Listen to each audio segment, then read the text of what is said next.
Hello and welcome to Instant Nerd. In this video, I'm going to teach you how to convert USDT to TON in the Bybit exchange. If this video helps you, then consider subscribing and liking the video. Let's dive into these steps. First, launch the Bybit app on your device. Navigate to the Home section and then go to the Assets or Wallet section.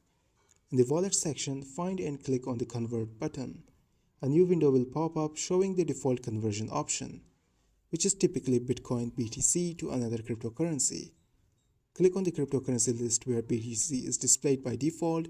From the drop-down, select USDT as the currency you want to convert. In the second tab, choose TON as the currency to convert to. If you don't see TON listed immediately, use the search bar to find it. Type in the amount of USDT you wish to convert. The app will automatically calculate how much TON you will receive for the specified amount. Review the details and click on the quote button. Once the conversion details are displayed, confirm the transaction by clicking confirm. You will receive a notification once the conversion is successfully completed. Check your wallet to ensure that the TON has been credited. This was for today's tutorial. If you enjoyed this video, then make sure to give it a thumbs up and subscribe to this channel.